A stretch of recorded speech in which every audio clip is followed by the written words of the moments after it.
What is up, everybody? Welcome back to Editor J's Editing Hour. How's it going, everybody? Thanks for joining me. Today we're going to be creating this old film look with that strapping young lad from 1992. 3, 4. What the hell? Who is that anyway?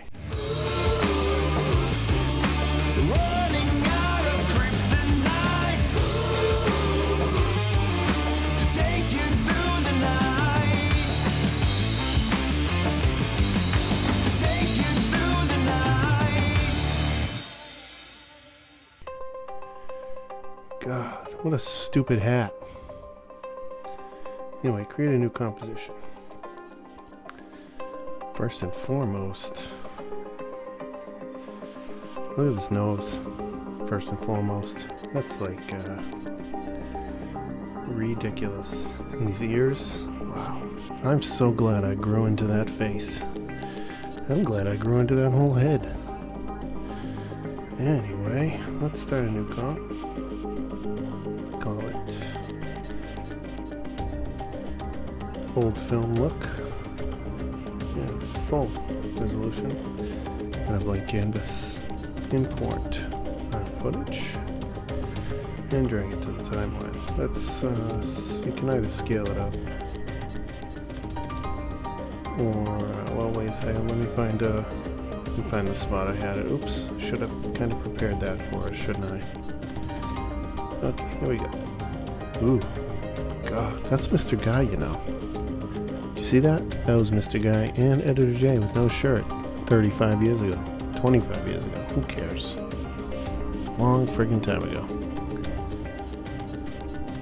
And that's the face I make looking at myself and Mr. Guy with no shirts on. Seriously.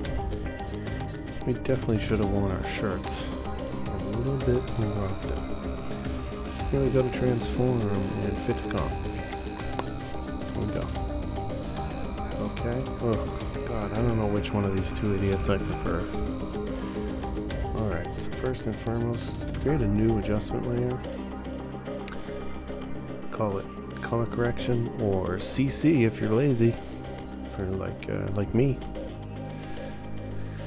And then hit Control Space to bring up the FX console from videocopilot.net. Not a paid sponsorship, but I like it. Now, change the white to like a orangey whitish, old, grungy, terrible look, like old film. That's pretty good. And then we're gonna go to Effect, Color Correction, Curves, and create a contrast curve. So just a little bit more brightness, and then pull down the mid to low tones just a little bit to add some contrast to this sucker. Not too much, or you'll get something that looks crazy. So that's pretty much it. And that's pretty much the effect, but we can make this look a little bit better by adding a few simple steps. Now let's do this again. Control Space, add grain. And what we're going to do is come up to preview and set it to final output. And you can select one of these presets. I don't know what any of these do, but I think it's up to you to just figure it out or do some research. But I'm going to just pick this first one. Gives it a nice grainy look. Now there's tons of different ones you can do, but if you're into that kind of thing, you can look those up. Pause this video and check those out. That's pretty much what we're doing with that.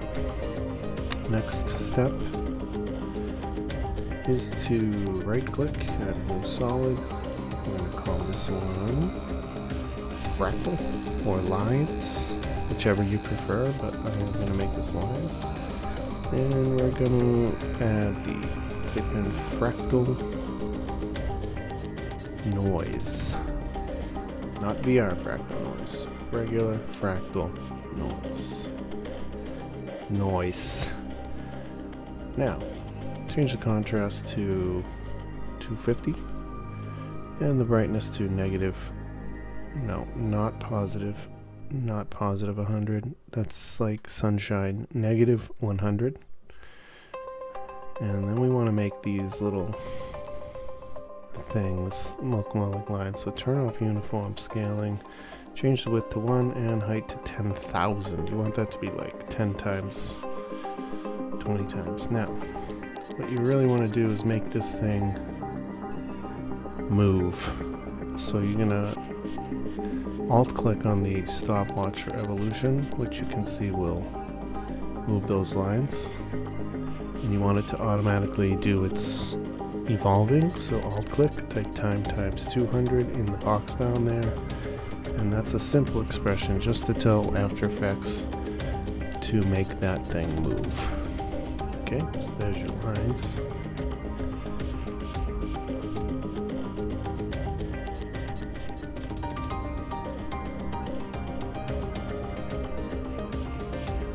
And twirl that down. Let's duplicate. Oh wait, turn this down to 50. Opacity, hit T on the keyboard for that. Turn it down to 50. And then you want to change this mode to screen.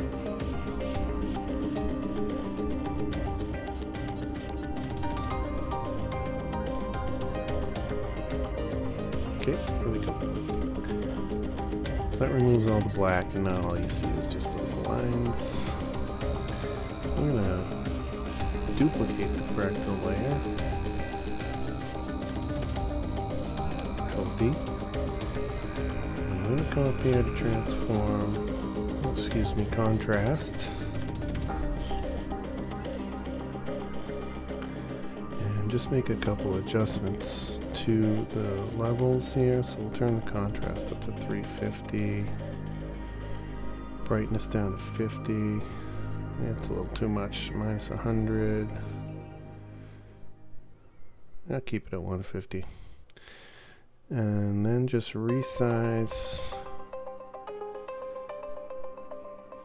I like 100. Maybe 125. There we go. A couple extra lines. Nothing crazy. Check uniform scaling. Yeah, I believe we have to uncheck uniform scaling. Type 100 and then click uniform scaling.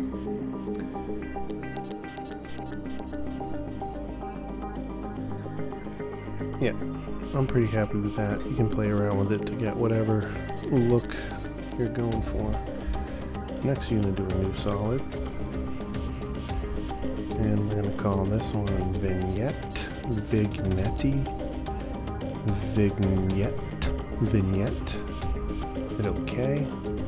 Select the layer, double click on the ellipse tool, select invert or subtract, and then we're going to hit F on the keyboard to feather the mask by 250, and then hit T and turn the opacity down to 50%. 75%, looks good. So you can see the corners of the screen there a little bit darker. Next we're going to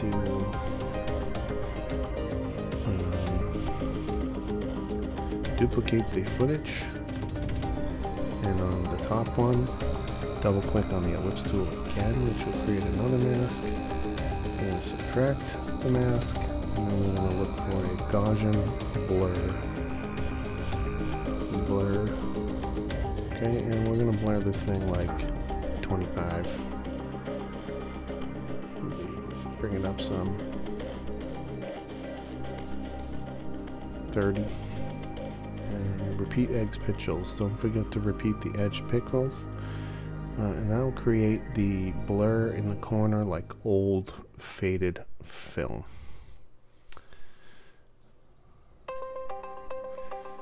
Let's feather that mask by like 150, just to blend it in a little bit better. 200 looks good. Okay, and there you have the effect. And now, young, big-eared, giant-hatted, big-nosed Editor J looks like he is on film in the past, but he's from the future. So there is Editor J's editing 10 minutes. Thanks for watching, and I'll see you in the next one. If you like what I'm doing, please subscribe and hit the like button. Leave a comment. Tell me what you think. And, we'll be getting into some other Premiere Pro stuff and free software stuff in the near future. I have been extraordinarily busy with MTG Attitude, but again, I appreciate you coming by here to learn a couple things on After Effects, Premiere Pro, and whatever other program we can find, I'm sure. So I'll see you in the next one.